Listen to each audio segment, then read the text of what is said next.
क्षण।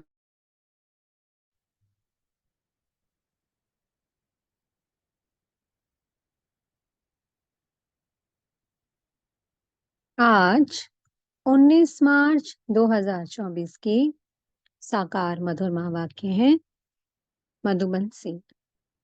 मीठे बाप दादाजी ने कहा, मीठे बच्चे, घड़ी घड़ी बाप और वर्षे को याद करो।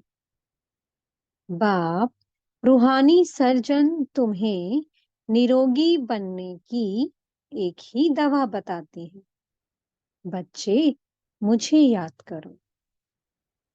प्रश्न है, अपने आप से कौन सी बातें करो तो बहुत मजा आएगा? उत्तर है, अपने आप से बातें करो, इन आंखों से जो कुछ देखते हैं ये तो सब खत्म हो जाना है। बस हम और बाबा ही रहेंगे। मीठा बाबा हमको स्वर्ग का मालिक बना देते हैं। ऐसी ऐसी बातें करो, एकांत में चले जाओ तो बहुत मजा आएगा। ओम शांति। परम पिता शिव भगवानुवाच। मीठे मीठे बच्चों को पुरुषोत्तम संगम युग कदम कदम पर याद रहना चाहिए। ये भी तुम बच्चे ही जानते हो। सो भी नंबरवार पुरुषार्थ अनुसार ये बुद्धि में याद रहे, हम अभी पुरुषोत्तम संगम युग पर पुरुषोत्तम बन रहे हैं। और यह जो रावण का पिंजरा है, उनसे बाबा हमको छुटकारा दिलाने आया है। जैसे कोई पंछी को पिंजरे से निकाला जाता है तो वह बहुत खुश होकर उड़कर सुख पाते हैं। तुम बच्चे भी जानते हो, ये रावण का पिंजरा है। अनेक प्रकार के दुख ही दुख हैं। अब बाप आए हैं इस पिंजरे से निकालने के लिए। है तो मनुष्य ही। शास्त्रों में लिख दिया है, देवताओं और असुरों की लड़ाई लगी, फिर देवताओं ने जीता। अब लड़ाई की तो बात ही नहीं है। तुम अभी असुर से देवता बन रहे हो। आसुरी रावण अर्थात 5 विकारों पर तुम जीत पाते हो, ना कि रावण संप्रदाय पर। 5 विकारों को ही रावण कहा जाता है। बाकी किसको जलाने आदि की बात नहीं है। तुम बच्चे बड़े खुश होते हो। अभी हम ऐसी दुनिया में जा रहे हैं जहां ना गर्मी है ना सर्दी है, सदैव बसंत ऋतु ही रहती है। सतयुग स्वर्ग की बसंत ऋतु अब आती है। ये बसंत ऋतु तो थोड़े समय के लिए आती है। वह बसंत ऋतु तो तुम्हारे लिए आधा कल्प के लिए आती है। वहां गर्मी आदि होती नहीं है। गर्मी से भी मनुष्यों को दुख होता है, मर पड़ते हैं। इन सभी दुखों की बातों से छूटने के लिए हमको अविनाशी सर्जन बहुत सहज दवाई देते हैं।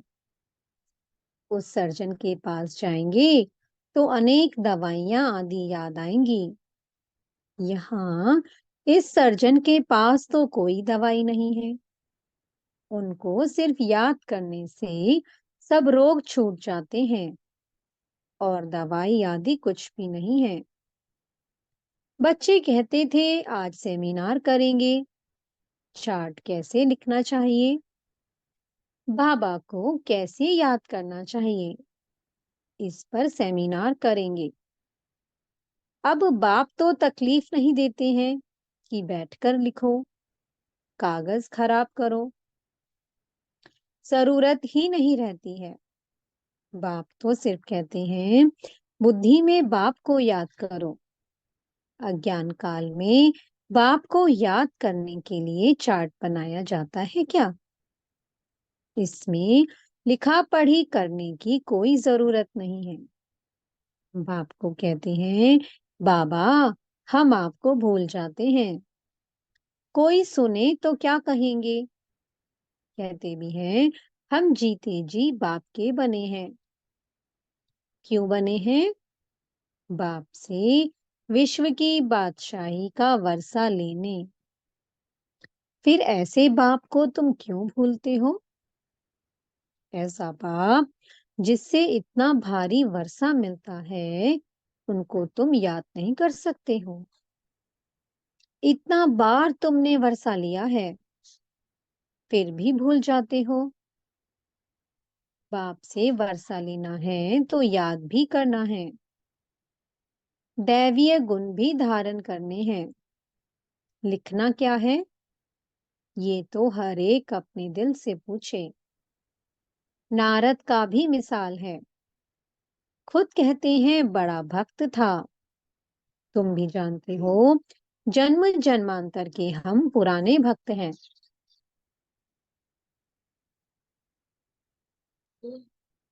हम मीठे बाप को याद कर कितना खुश होते हैं। जो जितना याद करते हैं, वही लक्ष्मी नारायण को वरने लायक बनेंगे। कोई गरीब का बच्चा जाकर साहूकार की गोद लेता है तो कितना खुश होता है। बाप को और प्रॉपर्टी को ही याद करते हैं। यहाँ तो बहुत हैं जिनको बेहद के बाप का बच्चा बन राजाई लेने का भी अक्ल नहीं आता है। वंडरफुल बात है। जो बाप स्वर्ग का मालिक बनाते हैं, उनको याद नहीं कर सकते हैं। बाप बच्चों को एडॉप्ट करते हैं। ऐसे बाप को याद ना करना, ये तो वंडरफुल बात है। घड़ी घड़ी बाप और प्रॉपर्टी याद आनी चाहिए। बाप कहते हैं, मीठे मीठे सिकिलते बच्चों, तुमने बुलाया ही है अडॉप्ट करने के लिए। बाप को बुलाया जाता है ना। बाप ही स्वर्ग की स्थापना करते हैं, स्वर्ग का वर्षा देते हैं। तुम पुकारते भी हो, बाबा हम पतितों को आकर गोद में लो। आपे ही कहते हो, हम पतित कंगाल, छी बर्थ नॉटे पैनी है। बेहद के बाप को तुम भक्ति मार्ग में पुकारते रहते हो। अब बाप कहते हैं, भक्ति मार्ग में भी तुमको इतना दुख नहीं था। अभी मनुष्यों को कितना दुख है। बाप आया है तो जरूर विनाश का भी समय होगा। तुम जानते हो, इस लड़ाई के बाद फिर कितने जन्म, कितने वर्ष लड़ाई का नाम ही नहीं रहेगा। कभी लड़ाई लगेगी नहीं, ना कोई दुख रोग आदि का नाम होगा। अभी तो कितनी ढेर बीमारियां हैं। बाप कहते हैं, मीठे बच्चों, हम तुमको सभी दुखों से छुड़ा देंगे। तुम याद ही करते हो, हे भगवान आकर दुख हरो, सुख शांति दो। ये दो चीजें हर एक मांगते हैं। यहाँ है अशांति। शांति के लिए जो राय देते हैं, उन्हों को प्राइज मिलती रहती है। विचारों को मालूम ही नहीं कि शांति किसको कहा जाता है। शांति तो मीठे बाप के सिवाय और कोई द्वारा मिल ना सके। कितनी तुम मेहनत करते हो समझाने की, फिर भी समझते ही नहीं है।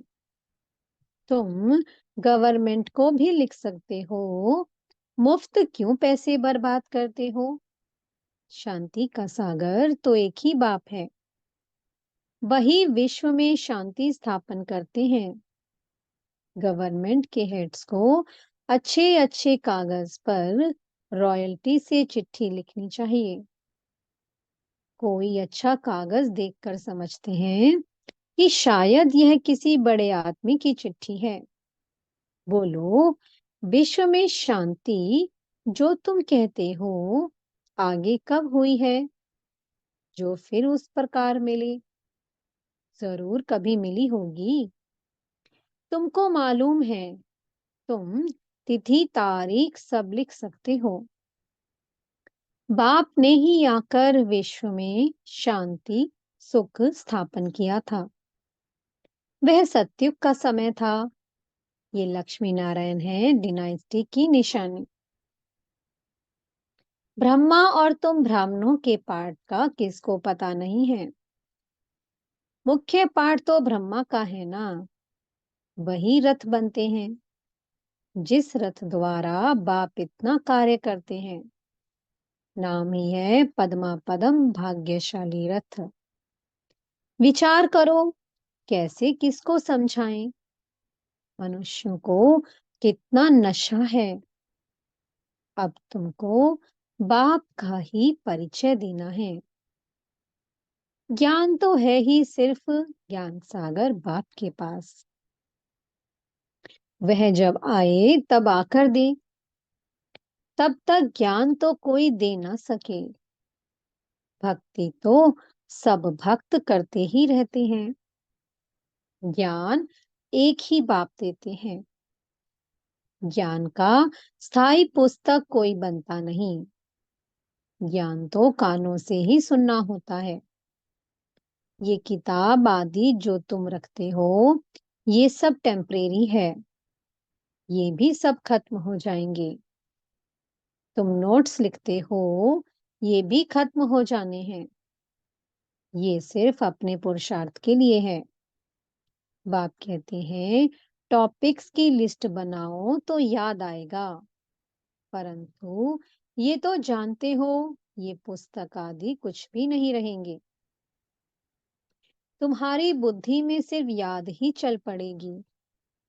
आत्मा बिल्कुल बाप जैसी भरपूर हो जाती है। बाकी जो भी पुरानी चीजें इन आंखों से देखते हो, वह भी खत्म हो जाएंगी। पिछाड़ी में कुछ भी रहना नहीं है। बाप अविनाशी सर्जन है। आत्मा भी अविनाशी है। एक शरीर छोड़ दूसरा लेती है। दिन प्रतिदिन जो भी शरीर मिलता है, छी छी ही मिलता है। अभी तुम बच्चे जानते हो, हम श्रेष्ठाचारी बन रहे हैं। बाप ही बनाते हैं। साधु संत आदि थोड़े बनाते हैं। बाप तुमको श्रेष्ठाचारी बनाते हैं। बाबा कहते, मीठे बच्चे, मैं तुम्हें अपने नैनों पर बिठा कर ले जाऊंगा। आत्मा भी यहाँ नैनों पर बैठती है। बाप कहते हैं, हे आत्माएं, तुम सबको निहाल कर ले जाऊंगा। बाकी थोड़ा समय है। अब मेहनत करो। अपने दिल से पूछो, मैं स्वीट बाबा को कितना याद करता हूँ। हीर रांझा का विकार के लिए लव नहीं था, शारीरिक प्यार था। याद करते थे और सामने आ जाता था। दोनों आपस में मिल जाते थे। बाप कहते हैं तुम भी ऐसे बनो। वो है एक जन्म के आशिक माशूक। तुम हो जन्म जन्मांतर के। ये बातें इस समय ही होती हैं। आशिक माशूक का अक्षर भी स्वर्ग में नहीं है। वो भी पवित्र रहते हैं। मनसा में ही ख्याल आते हैं। सामने देखा और खुश हुए। तुम बच्चों को देखने की तो कोई चीज नहीं। इस समय तुम सिर्फ अपने को आत्मा समझो और माशूक बाप को याद करो। आत्मा समझ बाप को बहुत खुशी से याद करना है। बाप समझाते रहते हैं, भक्ति मार्ग में तुम ऐसे आशिक थे, माशूक पर कुर्बान जाते थे। आप आएंगे तो हे माशूक, हम तुम पर वारी जाएंगे। अब माशूक आया हुआ है सबको गोरा बनाने। जो जैसा है ऐसा बनाने की कोशिश करते हैं। तुम गोरा बनते हो तो शरीर भी गोरा बनेगा। आत्मा में ही खाद पड़ती है। अब तुम मुझे याद करो तो खाद निकल जाएगी। यहाँ तुम बच्चे आते हो, एकांत बहुत अच्छी है। पादरी लोग भी पैदल करते हैं, एकदम साइलेंस में रहते हैं, माला हाथ में रहती है, कोई को देखते भी नहीं है, धीरे धीरे चलते जाते हैं। वो लोग क्राइस्ट को याद करते रहेंगे, बाप को तो जानते ही नहीं है। मेरे लिए तो कह देते, नाम रूप से न्यारा है। अब बिंदी है तो देखेंगे क्या, बिंदी को कैसे याद करें, किसको पता नहीं है। तुमको अभी मालूम पड़ा है तो तुम यहाँ आते हो। मधुबन का तो गायन है, ये है सच्चा सच्चा मधुबन, जहाँ तुम आते हो। जितना हो सके तुम एकांत में याद में रहो, किसको भी देखो नहीं। ऊपर छतें तो पड़ी हैं, बाबा की याद में सवेरे छत पर चले जाओ, बड़ा मजा आएगा। कोशिश करो रात को 1-2 बजे जागने की। तुम नींद को जीतने वाले मशहूर हो। रात को जल्दी सो जाओ, फिर 1-2 बजे उठकर छत पर एकांत में याद की यात्रा करते रहो। बहुत जमा करना है। बाप को याद करते बाप की महिमा करने लग जाओ। आपस में भी यही राय करते रहो, बाबा कितना मीठा है, उनको याद करने से ही पाप कटेंगे। यहाँ बहुत जमा कर सकते हैं। ये चांस भी यहाँ अच्छा मिलता है, घर में तो तुम कर नहीं सकेंगे। फुर्सत ही कहाँ रहती है। दुनिया का वाइब्रेशन, वातावरण बहुत खराब रहता है। वहां इतनी याद की यात्रा नहीं होगी। अब इसमें लिखने की भी क्या बात है। आशिक माशुक लिखते हैं क्या। अंदर में देखो, हमने किसको दुख तो नहीं दिया, कितने को याद दिलाया। यहाँ हम आते हैं जमा करने, तो यहाँ कोशिश करो, ऊपर छतों पर एकांत में जाकर बैठो, खजाना जमा करो। ये समय है ही जमा करने का। 7 रोज 5 रोज आते हो, मुरली सुनकर जाएं, एकांत में बैठो। यहाँ तो घर में बैठे हो। बाप को याद करो तो कुछ तुम्हारा जमा हो जाए। बहुत माताएं बांधेलियां हैं, याद करती हैं, शिव बाबा बंधन से छुड़ाओ। विकार के लिए कितना मारते हैं। खेल दिखाया है ना, द्रौपदी के चीर हरे। तुम सब द्रौपदियां हो ना, तो बाप को याद करते रहना है। बाबा युक्ति तो बहुत बतलाते हैं, इसमें स्नान आदि की भी बात नहीं रहती है। हाँ, पखाना जाना होता है, अर्थात लैट्रिन जाना होता है, तो स्नान जरूरी है। मनुष्य तो स्नान के समय भी किसी देवता या भगवान को याद करते हैं। मुख्य बात है ही याद की। ज्ञान तो बहुत मिला हुआ है, 84 के चक्कर का ज्ञान है। अपने अंदर में बैठ कर देखो, अपने से पूछो, ऐसा मीठा मीठा बाबा जो हमको स्वर्ग का मालिक बनाते हैं, उनको सारे दिन में कितना याद किया। मन भागता तो नहीं, कहाँ भागेगा, दुनिया तो है नहीं। ये सब खत्म हो जाना है, हम और बाबा ही रहने वाले हैं। ऐसे ऐसे अंदर में बातें करो तो फिर बहुत मजा आएगा। यहाँ जो भी आते हैं वह बहुत पुराने भक्त हैं, जो नहीं आते वह समझो कि आजकल के भक्त हैं। वह देरी से आएंगे। शुरू से भक्ति करने वाले जरूर बाप से वर्षा पाने आएंगे। ये गुप्त मेहनत है। जो धारणा नहीं करते हैं, उनसे कुछ भी मेहनत होती नहीं है। यहाँ तुम आते ही हो रिफ्रेश होने, अपने से मेहनत करो। एक हफ्ते में तुम इतना माल इकट्ठा कर सकते हो जो वहां 12 मास में नहीं। यहाँ 7 रोज में सारी कसर निकाल सकते हो। बाबा राय देते हैं, अच्छा, मीठे मीठे सिक्के लदे बच्चों प्रति माता पिता बाप दादा का याद प्यार और गुड मॉर्निंग। रूहानी बाप की रूहानी बच्चों को नमस्ते। हम रूहानी बच्चों की मीठे रूहानी बाप दादाजी को बहुत बहुत याद प्यार, गुड मॉर्निंग और नमस्ते। धारणा के लिए मुख्य सार है। पहला पॉइंट, एकांत में बैठ बाप को याद कर कमाई जमा करनी है। अपने अंदर चेक करना है, याद के समय मन भागता तो नहीं है। हम कितना समय स्वीट बाप को याद करते हैं।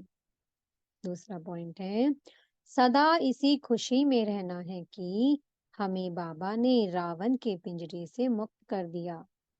अभी हम ऐसी दुनिया में जा रहे हैं जहां ना गर्मी है ना सर्दी,